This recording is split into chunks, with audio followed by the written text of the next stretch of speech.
नया वीडियो नई जानकारी लेके हाजिर हुए हैं।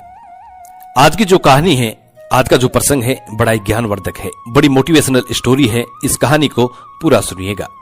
ये कहानी आपको आपके जीवन में ढेर सारी प्रेरणाएं देगी। प्रिय दर्शकों, आज की जो कहानी प्रस्तुत करने जा रहे हैं वो एक चिड़िया की कहानी है। वो एक चिड़िया की महाशिवरात्रि की कहानी है और ये कहानी शास्त्रोक्त कहानी है। इस कहानी का जिक्र शिव महापुराण में भी मिलता है, इसीलिए ये कहानी बड़ी पावन और पवित्र है। देवादिदेव महादेव कहते हैं कि जो नर इस कहानी को बड़े ध्यान से और बड़े गौर से सुनता है, उसके जीवन के सभी पाप नष्ट हो जाते हैं और उसके जीवन से सभी दुखों का नाश हो जाता है। जो बंदा इस कहानी को पूरी लगन से सुनता है, उस पर देवादिदेव महादेव की असीम कृपा होती है। प्रिय दर्शकों, फागुन के महीने में शिवरात्रि आने वाली है और आज हम एक चिड़िया की महाशिवरात्रि की पावन और पवित्र कहानी प्रस्तुत करने जा रहे हैं। ये कहानी इतनी बड़ी पावन पवित्र है, जो लोग महाशिवरात्रि के व्रत करते हैं उन लोगों के लिए ये कहानी कोई रामबाण से कम नहीं है। भोलेनाथ का व्रत करने वाले लोगों के लिए ये कहानी किसी वरदान से कम नहीं है। उन लोगों को ये कहानी जरूर सुनना चाहिए। जो लोग सोमवार का व्रत करते हैं, उनको भी इस कहानी को जरूर सुनना चाहिए। जो लोग इस कहानी को सुनते हैं, उन पर देवादिदेव महादेव की असीम कृपा होती है और साथ में मनुष्य को अच्छे कर्म करने की ये कहानी प्रेरणा देती है। मनुष्य को अपने जीवन में सद्मार्ग पर चलने की प्रेरणा देती है।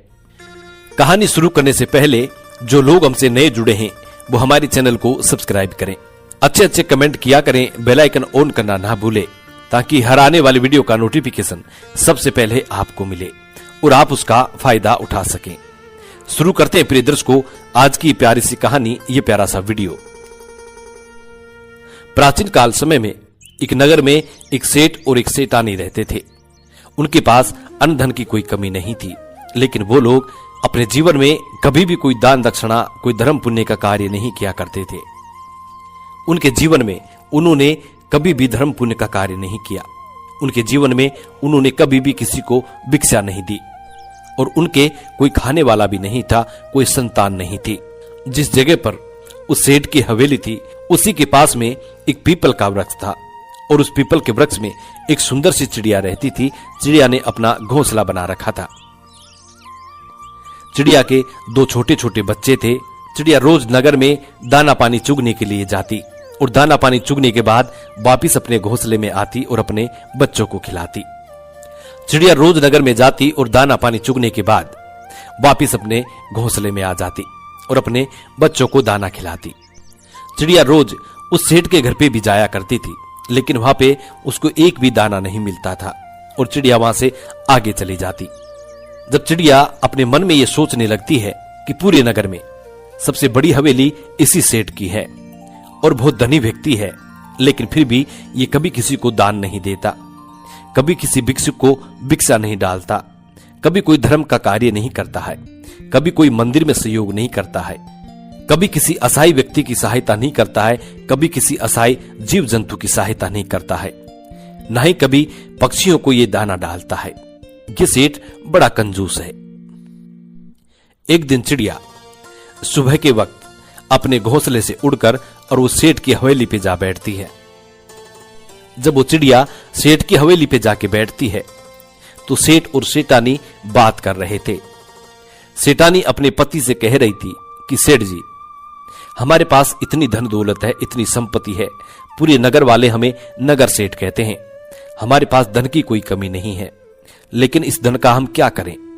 हमारी कोई वारिस नहीं है, कोई पुत्र नहीं है। इस धन को खाने वाला कौन होगा? तब सेठ अपनी सेठानी से कहता है कि सेठानी, अब इसमें मेरा क्या कसूर है? हमारा नसीब ही कुछ ऐसा है, हो सकता है हमारे नसीब में पुत्र प्राप्ति नहीं है, पुत्र धन की प्राप्ति नहीं है। सेठ और कहता है कि जब तक इतनी जिएंगे तब तक इस धन को खा लेंगे, उसके बाद जिसके नसीब में होगा वो इस संपत्ति को खाएगा। दोनों पति पत्नी इस तरह की बातें करते हैं और वो चिड़िया बड़े गौर से सुनने लगती है।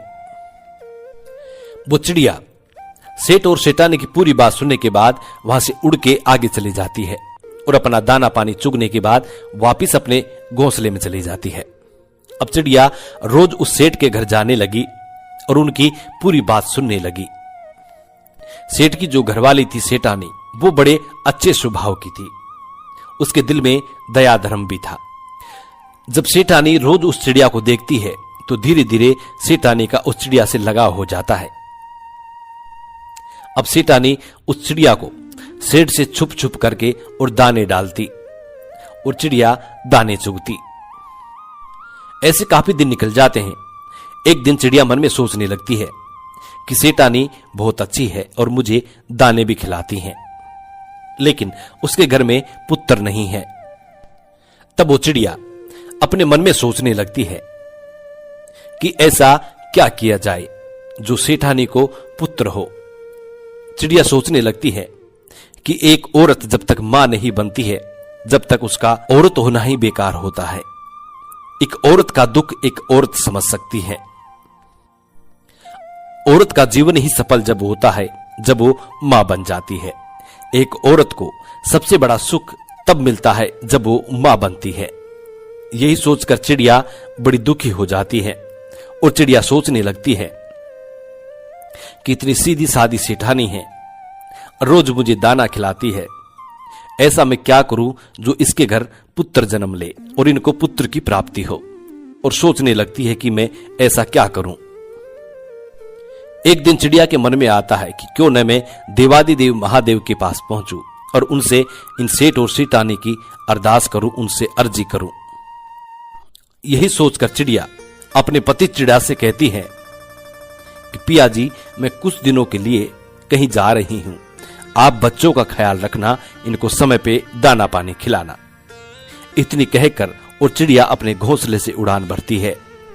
चिड़िया उड़ती हुई जाती है, रात दिन उड़ती है, बड़ी परिश्रम करती है, भूखी प्यासी उड़ती रहती है और उड़ती उड़ती अंततः वो कैलाश पर्वत पे पहुंच जाती है, जहां पर देवादिदेव महादेव और माता पार्वती थे।